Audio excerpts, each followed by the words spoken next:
Isang magandang gabi po sa bawat isa po sa atin. Nais ko po kayong i-welcome po sa isang panibagong pagkakataon for our Wednesday online Bible study na kung saan tayo po ay muling makakapag-aral ng salita ng Panginoon. Magagawa natin siyang makilala habang nakikita natin at natutunghayan natin ang kanyang salita. At sa pamamagitan din ito ay makatugon po tayo ng may pagsunod at pananampalataya po sa Kanya, sa Kanyang salitang inihahayag po sa atin. Amen. So, nais ko pong kumustahin ang bawat isa sa atin na nawa po kayo po ay nasa maayos at mabuting kalalagayan. Kung mayroon man sa atin ang dumaranas ng problema, mayroon man sa ating dumaranas ng mga suliranin, na alam ko naman po na ang mga bagay na ito ay hindi naman nawawala talaga sa buhay ng isang tao, nakakilala man o hindi. Nawa, sa oras na ito, sa pagkakataong ibibigay ng Panginoon para marinig natin ang kanyang salita, magsilbi po itong kalakasan sa atin. Magsilbi po itong paalala sa atin na ang Diyos na siyang nagtuturo sa atin, ang siyang Diyos na tunay at totoo, isang Diyos na banal at makapangyarihan. Ang Diyos na kung saan siya po ang may kontrol ng lahat ng bagay. Amen. So, sige po, tayo po ay manalangin muna bago po tayo dumako po sa atin pong pag-aaralan po sa gabing ito. Tayo po ay magpasalamat sa ating Panginoon. Amen. Tunay nga o Diyos na lubos ang aming pagkilala at pagpaparangal sa iyong pangalan dahil sa isang panibagong pagkakataon na ipinagkaloob mo po sa amin para ang salita mo ay aming mapakinggan. Lord, thank you for giving us every opportunity, Lord, na meron sa aming mga buhay na kung saan, Lord, malaya naming naririnig, Lord, ang salita mo, malaya naming nakikita, O Diyos, Lord, ang mga bagay na nais mo pong ituro. At Lord, malaya naming natatanggap, Lord, ang lahat ng mga pagpapalang kalakip ng pakikinig ng iyong salita.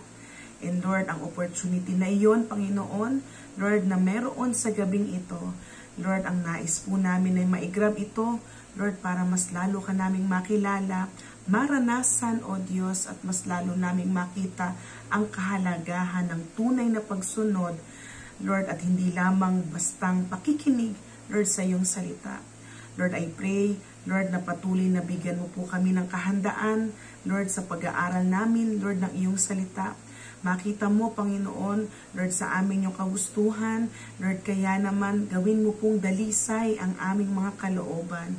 Linisin mo po kami, Panginoon, sa aming mga kalikuan, Lord, at bigyan mo po kami, Lord, ng isang damdaming tapat, isang damdaming bukas, Lord, upang sa ganon, Lord, lahat ng aming mga maririnig, Lord, ay magsilbi, O Diyos, na paalala sa amin, panghikayat sa amin, Lord, at hindi namin labanan, Lord, hindi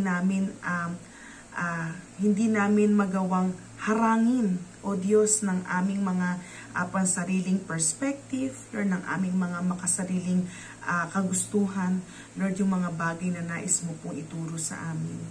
Lord, we pray na ang salita mo ay malayang maipahayag din, Lord, sa oras na ito, sa mga nakakilala na, Lord, at sa mga wala pang tunay na pagkakilala sa iyo na nais mo, Lord, na makarinig nito. Lord, magsilbi itong pag-asa, liwanag, magsilbi itong kalakasan at pagpapala, Lord, dahil tunay nga na ang salita mo, Lord, ang siyang aming kailangan. Lord, maraming salamat po. Tunay nga, Lord, na sa iyo po namin ibinabalik ang lahat po ng papuri, parangal at pasasalamat. Ito po yung aming hiling sa pangalan ng aming Panginoong Jesus. Amen and amen. Yan. Magandang gabi po muli sa bawat isa po sa atin at welcome po sa ating pong Wednesday online Bible study. Ayan, so tayo po ay magsisimula na po sa pag-aaral ng salita ng Diyos at nawa po tayo po ay mayroong malaking pandinig, malaking puso, no, at bukas na kaisipan dahil ang atin pong Panginoon, no, nais niyang magturo sa atin sa gabing ito. No, at kung tayo po ay yung uri ng tao, no, yung isang tao na merong kagaya ng binabanggit, no, sa banal na kasulatan na merong matabang puso, no, isang mabuting puso na kung saan mabuti at mataba in a sense na kapag tayo ay nahasikan ng binhi ng salita ng Panginoon, tayo po ay makatutugon ng may pagpapasalamat at pagsunod sa Kanya. Amen ba? So yan po ang aking panalangin na sa gabi ito. So ang paksa po na nais ko pong bahagi, no, sa bawat isa po sa atin po ay bahagi din po ng isa pong series na kung saan sa aking pagtuturo po dito sa online Bible study, tayo po ay tumutunghay, no, sa 7 kababalaghan o 7 mga milagro na ipinakita ng ating Panginoong Hesus na siyang ipinahayag, no, sa aklat po ng Juan. No, actually, no, when I was scanning, no, para po sa susunod nga na magiging Bible study po natin, which is tonight, no, I have noticed po na meron po tayong na-jump, no, na isang sign. Ayan. So, hinihiling ko po inyong pangunawa, no, na nawa na hindi po ito mag-create ng confusion. Ayan, no, kaya po sa mga nauna nating topics, no, about the 7 signs of Christ, no, we had corrected po, no, yung mga titles, no, ng atin pong mga live streaming doon. So pwede natin siyang balikan. Ayan, no, pwede po natin siyang panoorin ulit, no, kung meron po tayong time. So ang atin pong paksa, no, sa gabing ito po ay patungkol po sa ikalawang milagro o ikalawang palatandaan na ipinakita ng ating Panginoong Hesus na makikita natin sa Book of John. The second sign of Christ, na kung saan ang ating Panginoong Hesus ay naglinis, no, He cleansed the temple. The second sign of Christ, cleansing the temple. So just to have a quick recap, no, and para din maiwasan yung confusion, no, dahil meron nga tayong pag-rearrange, no, nito. So tayo po ay natapos na actually sa 3 signs, no, from the past months, no, ng ating online Bible study na kasama po ninyo ako.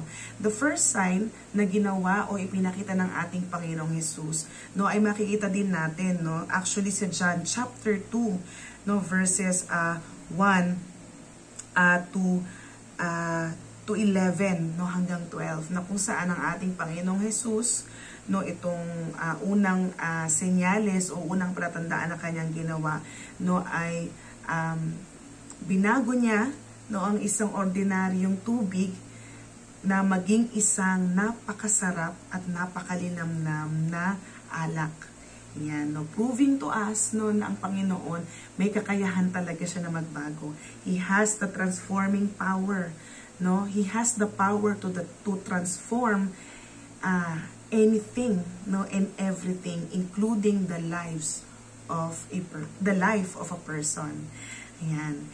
And then yung corrected nating third sign, which is yung pagpapagaling ng ating Panginoon ng anak ng isang opisyal. Ito po ay makikita natin, no, sa aklat po ng Juan chapter 4 verses 46 to 54, na makikita natin na ang ating Panginoong Hesus, proving himself as the Messiah, he is capable, no, of healing ang isang tao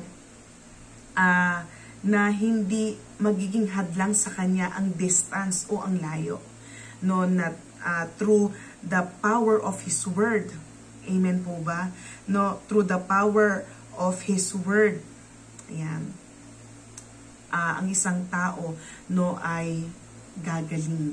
Amen. No, ganun po ka-powerful, no, ang ganun po ka-powerful ang salita, no, ng ating Panginoon na kahit pa no hindi niya nakita personally, hindi niya nabisita personally no yung may sakit na yon na nasa point or nasa brink na ng kamatayan, ay gumaling pa rin no sa kanyang salita. And then the fourth sign na ginawa ng ating Panginoong Hesus ay pagpapagaling din po, but this time no doon sa isang invalid person, no 38 years na invalid, no na makikita natin na hindi hadlang ang oras, hindi hadlang ang panahon o ang tagal na kung saan itong tao na ito ay dumanas ng ganitong klaseng pisikal na paghihirap para makaranas ng kagalingan. So makikita natin na talagang merong kakaibang ginagawa ang Panginoon no every time he displays his power no sa public. Amen ba? So the second sign no, ito po ay medyo step back lang tayo ng konti no for us to rearrange no itong mga bagay na ito.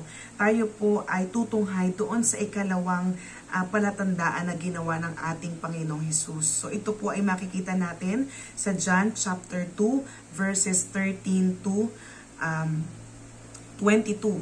Yan, John chapter 2 verses 13 to 22. So bago po tayo mag-dig deep no dito po sa text po natin sa gabi ito. So balikan lang natin kung ano po ang ibig sabihin ng miracle.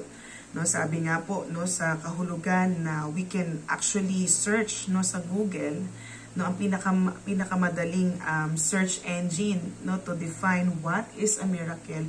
It says it is a surprising and welcome event that is not explicable by natural or scientific laws and is therefore considered to be the work of a divine agency. In short, it is a supernatural phenomenon. It is a mystery no na hindi kayang ipaliwanag ng science no at hindi kayang maunawaan ng natural na kaalaman ng isang tao. No, and when we look at the biblical definition of a miracle, it would mean something like this. It is an event that involves the direct and powerful action of God, transcending the ordinary laws of nature and defying common expectations of behavior.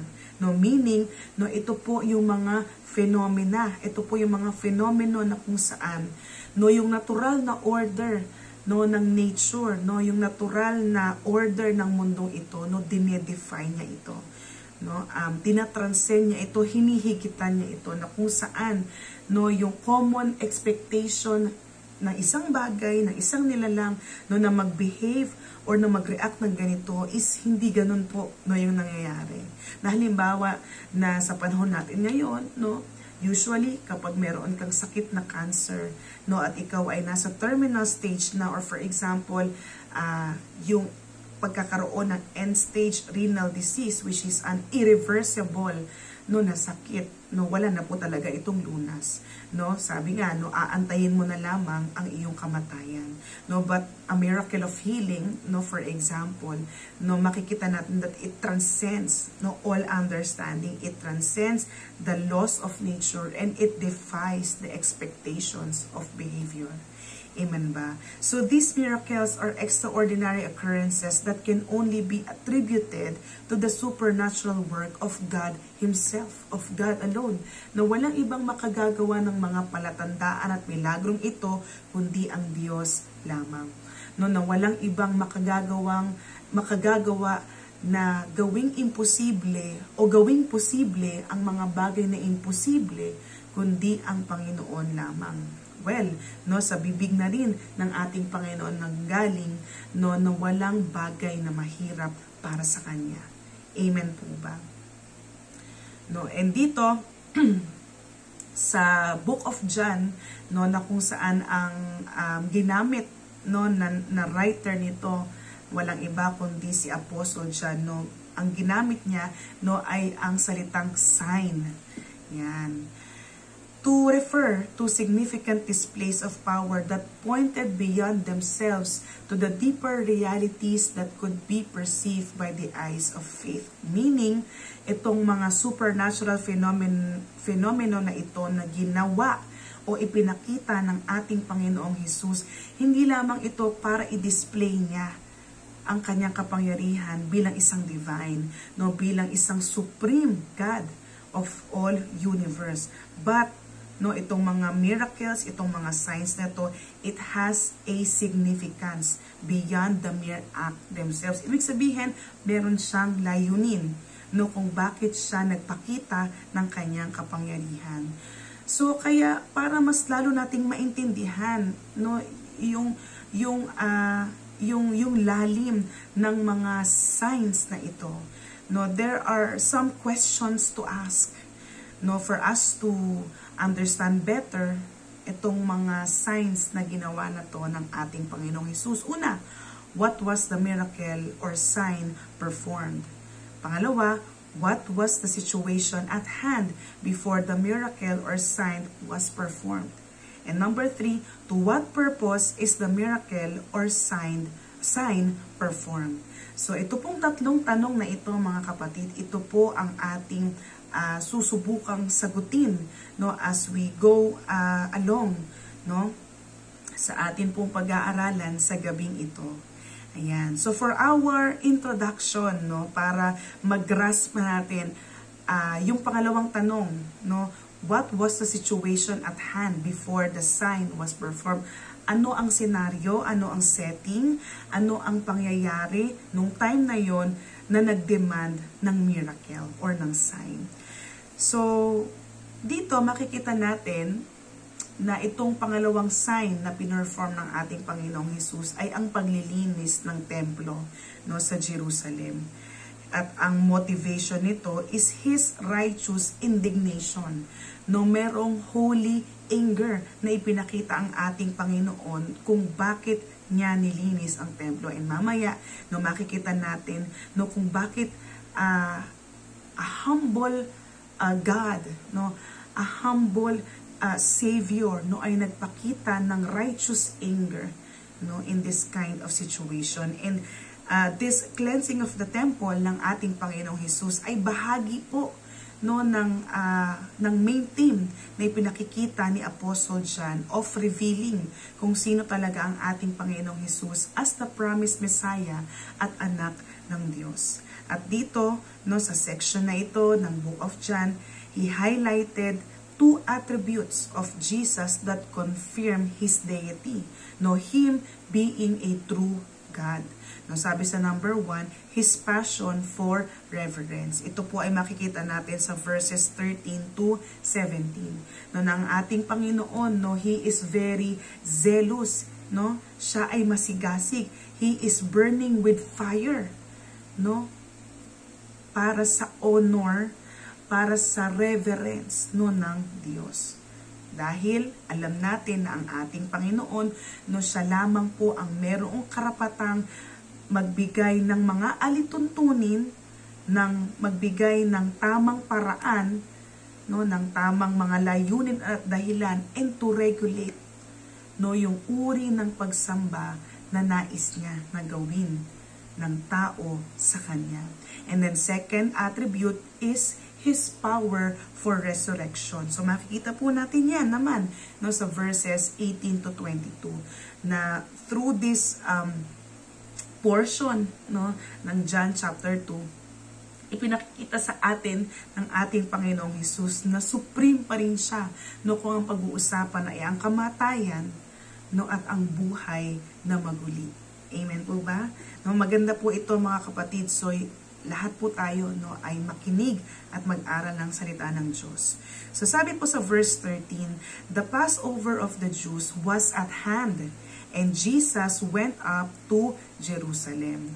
Yan. So yung Passover feast na tinutukoy po dito, no, o yung pista ng Pasko, ito po yung una sa tatlong Passover na kung saan na-mention sa Book of John, na kung saan sa tatlong taon, no, ng earthly ministry ng ating Panginoong Hesus ay tatlong Passover din, no, ang naganap, no, during those times. So ito pong unang Passover ay makikita natin dito sa Book of John chapter 2. The second Passover is mentioned or was mentioned in John chapter 6. verse 4, and the last Passover, na kung saan yun na rin yung pagtatapos ng earthly ministry ng ating Panginoon ay na-mention naman sa John chapter 11 verse 55. So, mahalaga po no sa mga Israelita o mahalaga po sa mga Hudyo ang pagse-celebrate ng Passover.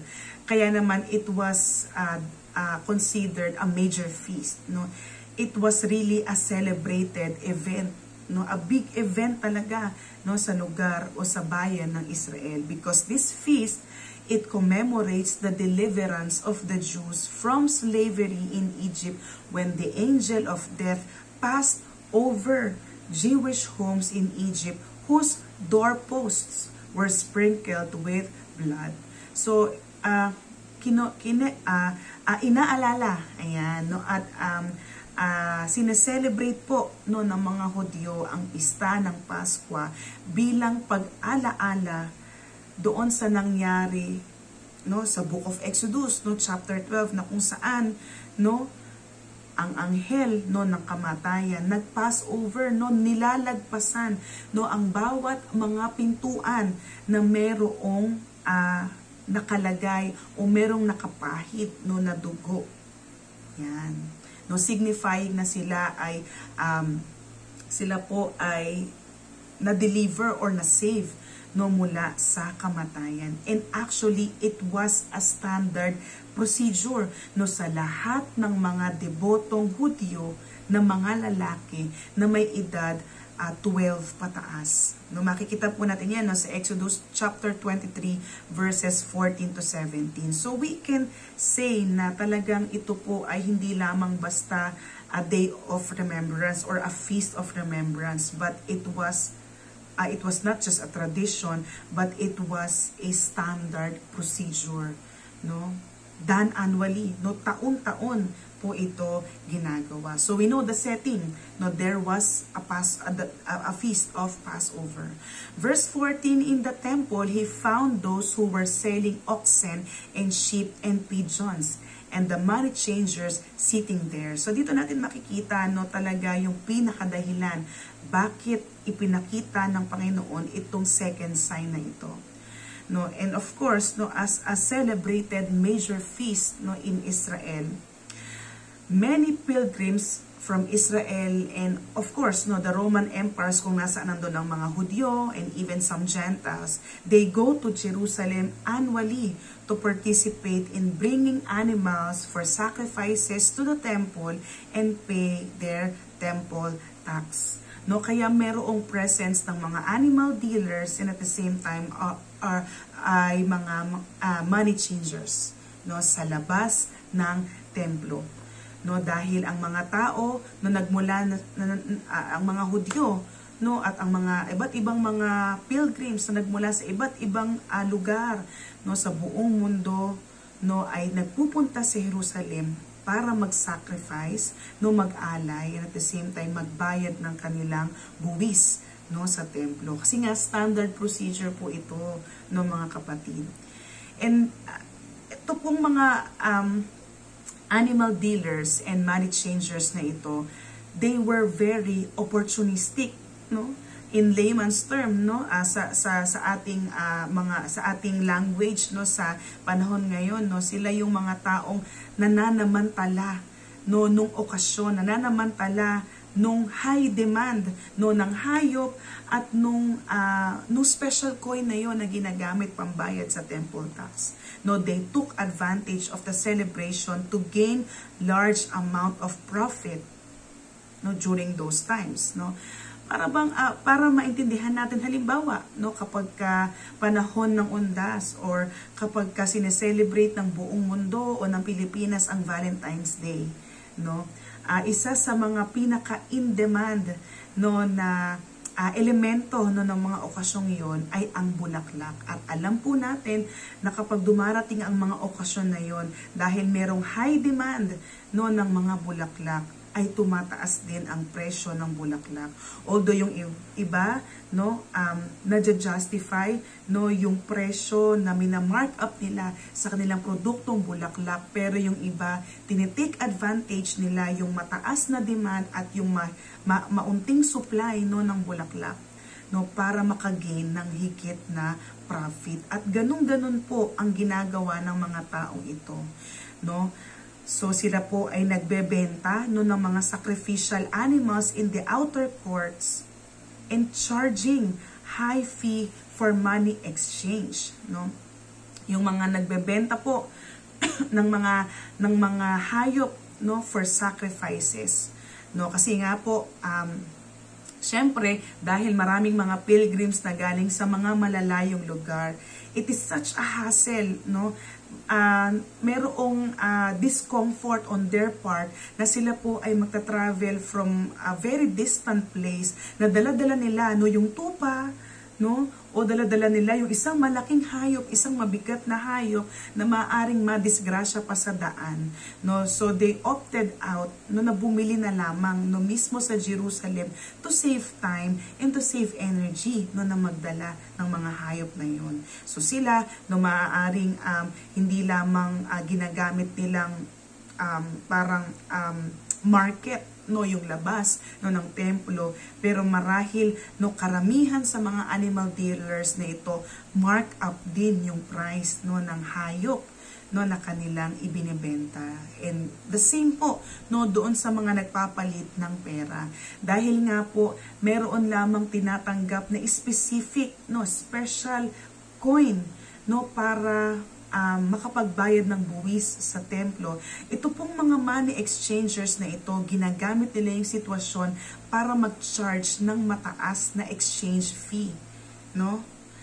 Kasi nga alam nila, no, lalo yung mga foreign pilgrims, no, na wala silang ganong klaseng mga currency, no, let's say, no, para maipambayad, no, for temple tax, no, kasi hindi tumatanggap ng anumang currency, no, or anumang uri ng pera or salapi ang templo maliban doon sa special coin or special money na yon. At doon, no, sinasamantala nila yung situation, no. And alam nyo po, no, itong temple coin na ito na ginagamit pambayad for taxes sa loob ng templo, ito daw po ay nag-a-amount sa 2 araw na sweldo ng isang ordinaryong tao. Tapos papatungan mo pa ng fee for money exchange. No, kaya dito makikita natin na sinabi ni Jesus sa Matthew 21 verse 13 na ang templo, na ang bahay panalanginan, ang lugar panalanginan sana, no, ng mga tao ay naging lugar ng mga magnanakaw. Religion had become crass and materialistic, no? Napakabigat. Kaya dito makikita natin, no, yung sign, no, na ipinakita, no, na ginawa ng ating Panginoong Hesus in response, no, dito sa kalapastangan ng ginawa ng mga taong ito sa templo ng kanyang Diyos Ama. Verse 15, it says, making a whip of cords, he drove them all out of the temple with the sheep and oxen. And he poured out the coins, the money changers, and overturned their tables. So just to clear up, no, any confusion, no, kasi makikita rin natin dun sa first 3 gospel accounts, no, sa Matthew, Mark, Luke, and John, itong tagpong ito na ang ating Panginoong Hesus ay naglinis din, no, pinalayas din niya, no, ang mga merchants, no, sa labas ng templo. Pero meron pong difference, no, sa time, no, ng paglilinis. Kasi po sa synoptic gospels, no, yung Matthew, Mark, Luke, and John, it was recorded na ang paglilinis ng Panginoon ng templo ay ginawa niya at the end of his earthly ministry, no, at the final Passover. On the other hand, no, dito po sa Book of John, it was recorded at the beginning, no, sa pasimula pa lamang ng earthly ministry ni Jesus at the first Passover feast. Although, sabi nga po, no, maraming mga attempts, no, na iparallel itong mga records na ito para maging para maging sakto sila, no, sa bawat isa, no. But these were unsuccessful attempts, no, because of the timing and context. Pero no, bagamat meron mang slight difference, no, sa time, no, kung kailan nangyari ang mga cleansing na ito, but we can see that all accounts were consistent with the fact that both cleansing occurred, number one, during Jesus' ministry. No, yung isa is at the beginning while the others at the end. But we can say na in the duration of Jesus' ministry, meron siyang paglilinis na ginawa sa templo. And secondly, that the Jewish nation as a whole never recognized Jesus' authority as Messiah. Whether si Jesus ay nag-cleanse ng temple at the beginning or at the end, or pwedeng both, no? We can say na ang response ng mga Hudyo was still the same, no? Hindi nila kinikilala ang Panginoong Jesus as their Messiah, making the repeated cleansing of the temple highly probable and necessary. Amen po ba? No, sana na-clear up nito, no, any clouds, no, of confusion, no, doon sa mga accounts of Jesus cleansing the temple. So dito sa verse 15, no, makikita natin na gumamit si Apostle dyan ng salitang he drove them all out. Ibig sabihin, hindi lang tao ang pinalayas niya, no, sa labas ng templo, maging ang mga hayop. The presence of these merchants in the temple courts spoiled the only place Gentiles could pray. No, kasi ito pong outer courts na ito, ang mga hintil, no, ang mga hindi Hudyo by birth, no, hanggang doon lang sila po pwedeng pumasok. Hanggang doon lang sila po pwedeng magpunta para sila ay makapanalangin. And sad to say, no, the only place na kung saan permitted na magpunta itong mga pilgrims na hintil, no, ay nahadlangan pa ng mga mapagsamantalang tindero at tindera na ito for their own gain, for their own profit, no. Idagdag pa na yung paraan ng pagtitinda nila or yung motibo, no, ng pagtitinda nila, no, is out of dishonesty, no. No, hindi sila naging tapat pa, no, sa kanilang pagbebenta or pagbibigay ng serbisyo, no? Amen po ba? So dito makikita natin that as Jesus drove them all out, no, gumamit siya or gumawa siya, no, ng whip, no, na mula sa cords. And actually it was carefully made, no. Kumbaga itong action na ito na ipinakita ng ating Panginoong Hesus, hindi lang ito yung action na para bang out of whim, no, na para bang dahil bigla lang siya nagalit, no, kasi tayong tao, ganun po tayo, di ba? Minsan or madalas, so, sa sobrang galit natin, no, nakagagawa tayo ng mga actions na kung minsan hindi po natin napag-iisipan. No, we can relate to that, no, mga kapatid, no, dahil sa bugso ng ating damdamin, nag-overflow yung ating galit, yung ating emosyon, no, hindi natin napag-iisipan at napagpapasyahan ng tama ang ating mga hakbangin. Pero ibahin natin ang ating Panginoong Hesus, kasi kahit na siya ay consumed ng righteous anger or zeal, no, for driving all these merchants out of the temple, but it was a careful action, no. It was a bold and careful action, but not brutal, no. Hindi po siya brutal, no. Hindi po siya karumal-dumal, no, yung ginawang pagpapaalis ng ating Panginoong Hesus, no. Kasi ang kanyang layunin is to exercise his authority, hindi para manakit, no, physically, no, not to abuse, no, yung mga tao doon. No, kasi makikita natin na there was no physical abuse, no, there was no physical pain inflicted, no, there were no records on that, no, mga kapatid, kasi walang riot, no, na nangyari. And thinking, no, na merong mga Roman soldiers na nagbabantay, no, kasi syempre ang dami pong tao, no, ang daming crowd, no, dahil nga it was a celebrated event, it was a celebrated feast, no. Walang nag-mediate o walang namagitan ng mga Roman soldiers para masabi natin na it was a chaotic situation. No, wala pong ganon. No, it was a bold and careful action, mga kapatid.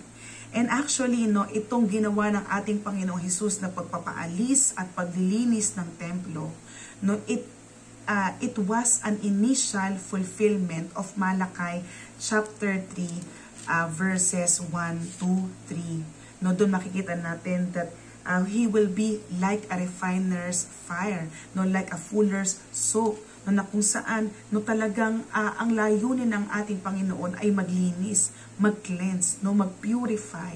And also in Zechariah chapter 14 verses 20 to 21 na itong mga traders na ito ay mawala sa templo.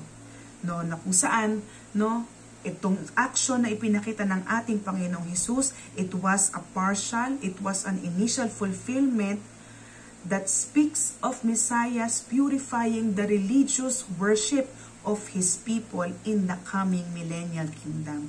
No, kasi sa muling pagbabalik ng ating Panginoon sa kanyang paghahari, there will be a full cleansing, no? Fully purified na, no, ang paraan ng pagsamba na gagawin ng kanyang mga pinili para sa kanya. Amen po ba? Verse 16, it says, and he told those who sold the pigeons, no, yung mga hayop, mga animal dealers, no, yung mga tao na nagbebenta ng hayop, he says, take these things away. Do not make my Father's house a house of trade. Verse 17, his disciples remembered that it was written, zeal for your house will consume me. Kaya dito makikita natin na kapag at stake, no, ang kabanalan ng Panginoon and at stake yung proper worship sa Panginoon, Jesus will not just sit down. No, hindi siya basta-basta mauupo at manonood lang. He will take a fast and furious action. No, and we can say that it is a righteous anger. It was a right action na ginawa ng ating Panginoong Hesus, no? Hindi niya to ginawa out of, you know, yung quote-unquote trip lang niya.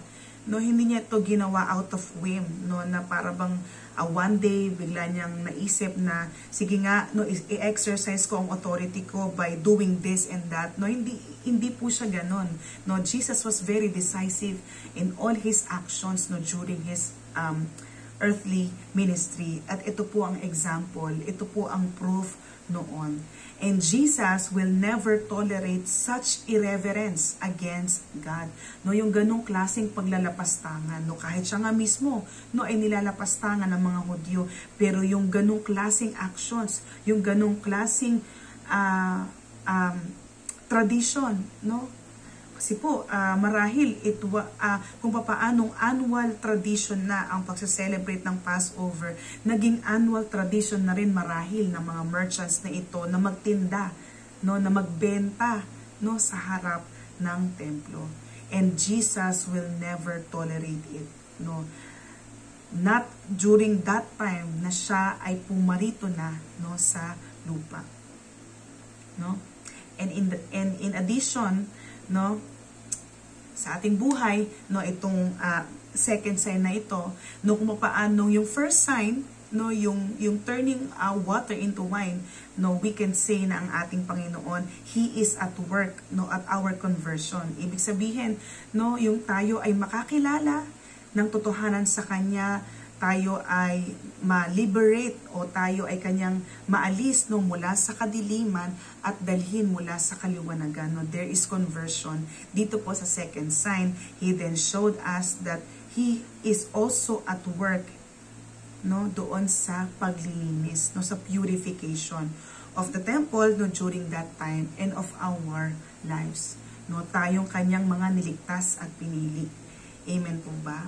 No, sa verse 18, it says, so the Jews said to Him, what sign do you show us for doing these things? So, kung yung kanina, no, He has passion for reverence. No, sa pangalawa, His power for resurrection. No, dito ipinakita ng ating Panginoong Hesus na itong senyales, itong palatandaan na to na kanyang ginawa, no, ito ay pagpapakita that He can rule. He has the rule.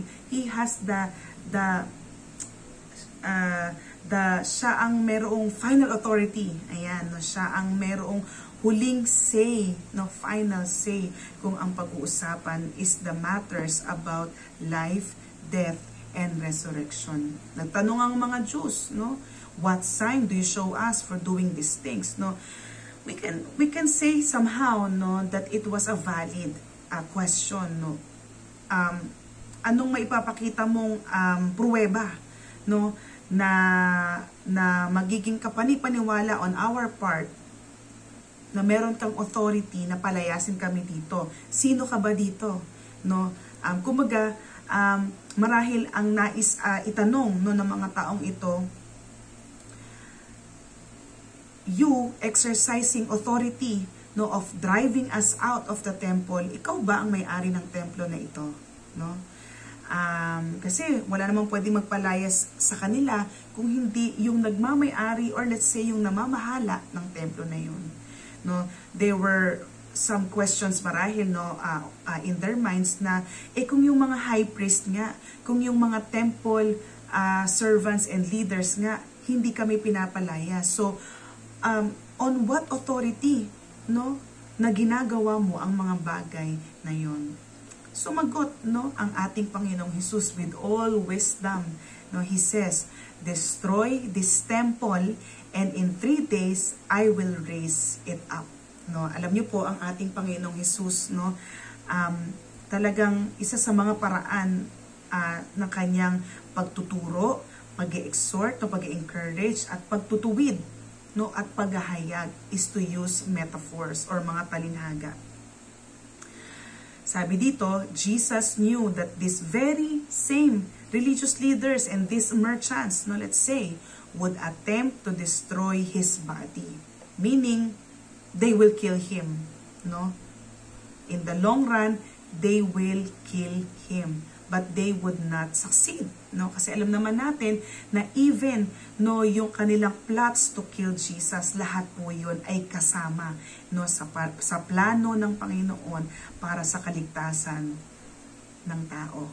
Amen po ba? So we can say that Jesus has the power to lay down His life and take it up on His own accord. Ito po ay sinabi mismo ng ating Panginoon sa John chapter 10 verses 17 to 18. No, na dahil alam niya na whatever plot there might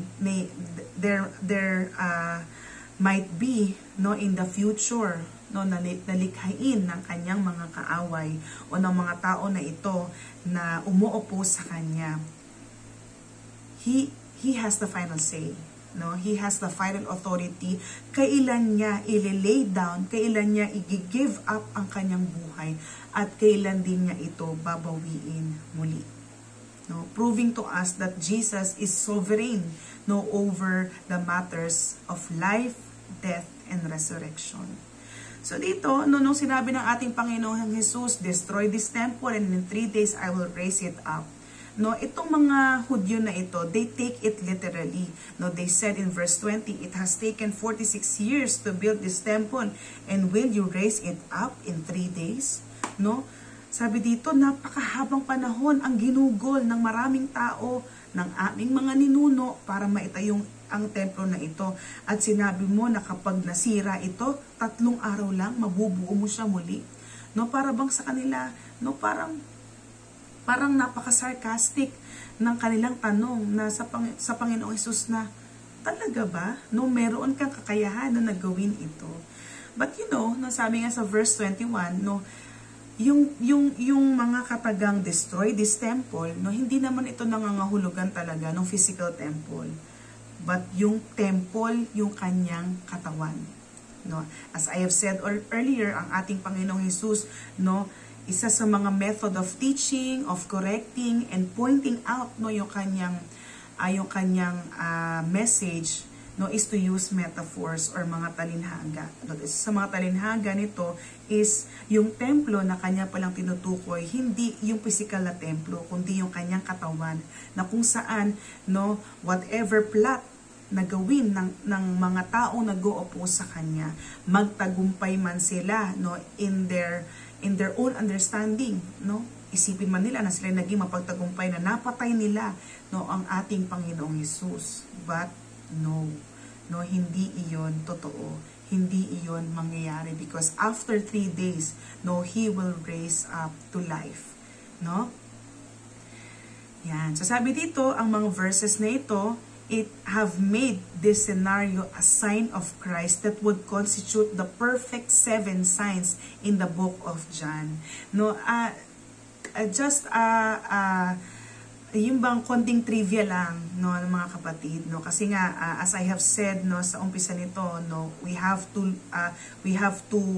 move a little backward, no, sa atin pong series, dahil nga po nalaktawan po natin ito kasi po for many references, no, hindi po kasi ginagamit or hindi po tinutukoy itong cleansing of the temple ng ating Panginoong Hesus as a sign, no, pero after much research, no, and much study, no, personally, my personal take din sa akin personally, ito yung nagko-constitute doon sa 7 signs, no, kasama po ito, no. Bakit po, no? Sa isang book, no, ni Professor Anthony T. Selvaggio, no, doon sa 7 signs, seeing the glory of Christ in the Gospel of John, no, makikita natin na yung unang yung 6, no, na very popular sa ating lahat, no, na ginawang milagro ng ating Panginoong Hesus, no, yung water into wine, no, yung pagpapagaling ng Panginoon sa anak ng isang may mataas na katungkulan, yung pagpapagaling ng Panginoon sa invalid, yung pagpapakain ng Panginoon ng multitude, ng 5,000, no, yung pagpapagaling ng Panginoon, no, nung bulag mula pagkapanganak, at yung pagre-raise up ng Panginoon, no, sa isang taong namatay na, no, ng mahigit, no, ng ilang mga araw, 4 na araw, no, to be exact. No, meron silang mga attributes na magiging common denominator para masabi natin or masabi ko at ng ilang mga Bible scholars na itong cleansing of the temple is part of the 7 signs, no, sa book of John. No, kasi po, no, si John, no, mahilig siyang gumamit, no, ng 7, no, as a number of perfection, kagaya nung 7 I am statements, no, dito sa book of John. And these attributes, no, this commonality of attributes with 6 other signs will prove to us na itong cleansing of the temple, it is one of the 7 signs. No, number 1, no, they represent public actions of Jesus. Hindi po ba yung 6 na sign na kilalang kilala natin, no, ay lahat ng ito pinrefirm ng ating Panginoong Hesus in public. Just like how He cleansed the temple in public. Amen. Secondly, they were explicitly referred to as signs in the context. But on this part, no, hindi siya kagaya nung doon sa John chapter 2, no, verses 1 to 12, na kung saan sinabi mismo ni John that this was first of the signs na ginawa ng ating Panginoong Hesus. Dito, no, yung word na signs, no, ay nabasa natin dito po, no, sa verse 18, what sign do you show us for doing these things, no? And makikita natin that this was really the sign, no? Ito po ay talagang kababalaghan o milagro na ginawa ng ating Panginoong Hesus, no? Kasi kapag nag-jump po tayo, no, sa verse 22, makikita natin na nung si Jesus ay nabuhay ng maguli, naalala ng mga disciples itong bagay na ito na sinabi niya sa John chapter 2. So we can clearly say that it is one of the 7 signs. Amen. So and thirdly, no, they direct the reader's attention to the glory of God revealed in Jesus Christ and serve to publicly authenticate Jesus as God's chosen representative. No, on this part, no, pinakita ni Jesus na meron siyang authority, no, over this temple and over His own body. No, yung temple na nais i-destroy ng kanyang mga accusers, ng kanyang mga opposers, no, that's why they plot to kill Him. Amen po ba? And just in addition, no, for the purpose, no, of these signs, no, through these signs, that people will be persuaded to believe in Him as their Lord and Savior. No, kasi itong 7 signs na to na inihayag sa Book of John, no, ito yung mga tukoy, no, ng mga palatandaan na ginawa ng ating Panginoong Jesus, na talagang nag-reveal that He really is the Messiah, that He really is the Savior na ipinadala ng ating Panginoon para sa ating kaligtasan. Amen ba? Marami pang mga himala at kababalaghan na ginawa ang ating Panginoon, pero itong 7 ito, kasama tong cleansing of the temple, are the remarkable ones. No, na talagang ito yung magpo-point out sa atin na yung Jesus, no, na ipinakikilala sa atin sa Bible, He really is the needed Messiah. He really is the waited Savior, no, much anticipated Savior. Amen po ba? And additionally, no, Professor Salvaggio added, no, in his book, sabi niya, finally, Jesus' cleansing of the temple and His words symbolically connecting the temple to His own body both point to His own death and resurrection. He says, destroy this temple and in 3 days I will raise it up. No? In John's Gospel, the glory of Jesus Christ is seen most vividly in His crucifixion. Kasi andun talaga yung climax. No? Makikita natin na talagang yung katuparan talaga ng pangako ng Panginoon na ililigtas tayo, patatawarin tayo sa ating mga kasalanan ay sa pamamagitan ng kamatayan ng ating Panginoong Jesus sa krus ng Kalbaryo. Thus, the cleansing of the temple, like the other 6 signs, ultimately points to Jesus' glory and authenticates Him as one who has authority over God's house. Amen po ba? So kaya, no, napakaganda. Kaya dito, no, sa verse 22, no, sabi dito, when therefore He was raised from the dead, His disciples remembered that He had said this, and they believed the scripture and the word that Jesus had spoken. No, the second purpose, no, was fulfilled, no, to persuade the people to believe in Him. Itong mga disciples na ito, actually, nung nakasama naman nila ang Panginoon during those 3 years of His earthly ministry, pero after His resurrection, lamang talaga nila tunay na naunawaan at naging lubos lalo na ang kanilang pananampalataya na si Jesus talaga ang promised Messiah. And by that, no, sabi dito, they believed in the scripture and the word that Jesus had spoken. That Jesus really is the fulfillment of the law and the prophets. No? He is the much awaited Savior. He is the much anticipated Messiah na inihula na, no, way back, no, sa lumang tipan pa lamang. No?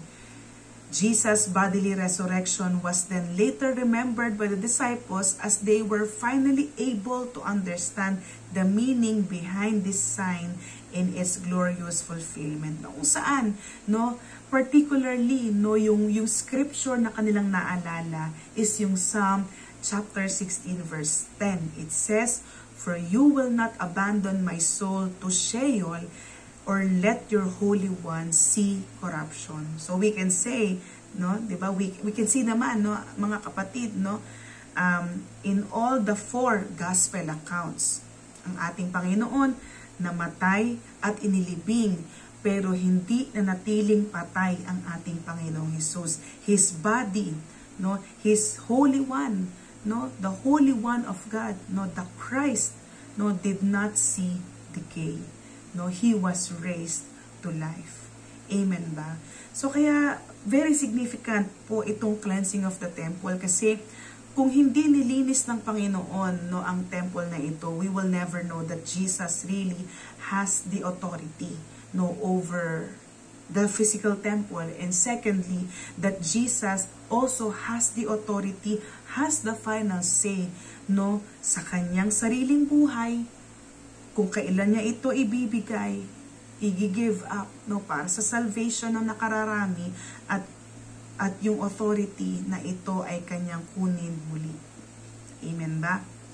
Now, for our conclusion, no, this second sign was revealed to us that Jesus is the Messiah who has the authority to regulate and prescribe His worship. No, dahil ayaw ng Panginoon ng ganong klaseng method, no, dapat na maging malinaw sa atin ang ating Panginoong Jesus lamang ang ating Panginoon ang nagtatakda ng mga alitutunin kung papaano natin siya sasambihin. So, mga kapatid, no, in our worship life, no, hindi po pwedeng kung ano-anong klaseng mga styles o kung ano-anong klaseng mga paraan ang ating ginagawa para sambahin ang Panginoon. We should read the Bible, no? We should read His Word. We should study and meditate His Word para makita natin papaano ba natin talaga sasambahin ang ating Panginoong Jesus. The cleansing of the physical temple for worship, then the worship in spirit and in truth. No? Kasi 'di ba sabi ng ating Panginoong Jesus, no, doon sa Samaritana, no, darating ang panahon, no, na ang lahat, no, ng mga worshipers na to, no, hindi na kailangan magpunta, no, sa templo, no, or sa worship place sa Jerusalem or kahit dito sa Samaria, no? Kasi ang Panginoon, no, ang kanyang hinahanap na worshipers is those who will worship Him in spirit and in truth, regardless of the place or the location for worship. Amen. And then number 2, Jesus has the authority to cleanse and purify our lives, no, like the refiner's fire. His blood spilled on the cross was for our purification, no? Sabi nga sa kanta, what can wash away my sin?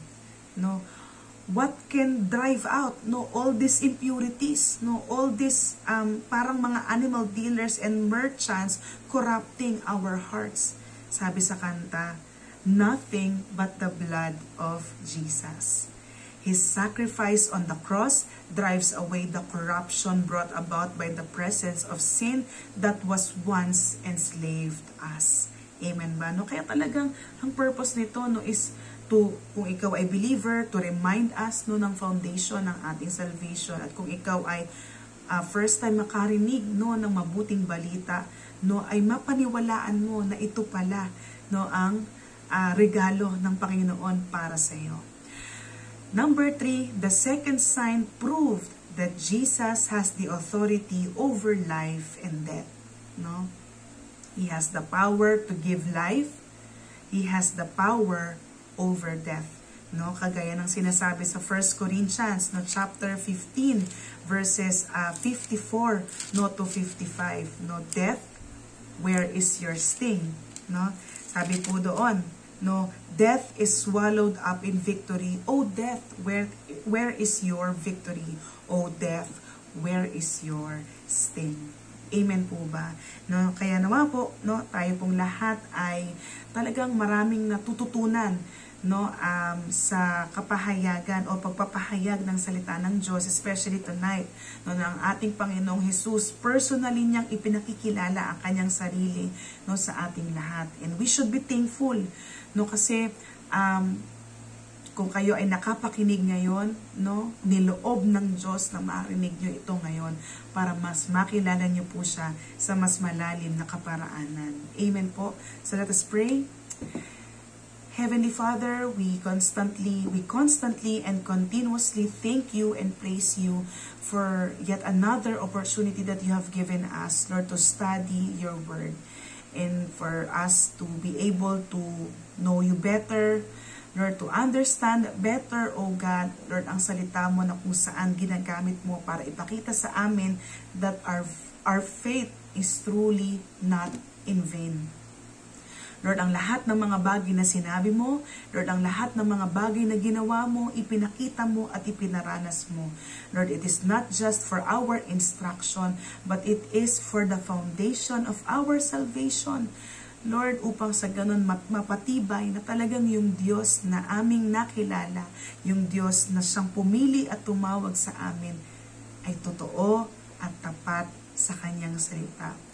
Lord, salamat kasi, Lord, even the purposes, O God, Lord, kung bakit mo ipinakita ang palatandaan na ito, Lord, in our day, Lord, sa buhay namin ngayon, Lord, is that, Lord, you are teaching us today that, Lord, you have the power to continuously cleanse our hearts through the Holy Spirit. Lord, at salamat dahil sa bawat araw, no, from day to day and from grace to grace. Lord, patuloy na binabago at nililinis mo po kami upang sa ganon, Lord, yung layunin mo na kami po ay maging kawangis mo. Lord, yung Christ-likeness, Lord, ay makita mo, Panginoon, sa amin. Lord, salamat po, Panginoon, dahil tunay nga na nagpakahayag ka sa gabing ito, tunay nga nagturo ka, at Lord, naging comfort and relief ito sa amin, Panginoon, na talagang, Lord, despite, Lord, our limitations, Lord, despite, O Diyos, our shortcomings, Lord, salamat. Lord, as 1 John chapter 1 verse 9 says, Lord, you will beautify us, you will cleanse us, Lord, from all unrighteousness. Lord, there is still hope, Lord, sa aming mga buhay, Lord, dahil ikaw ay nasa sa aming mga buhay.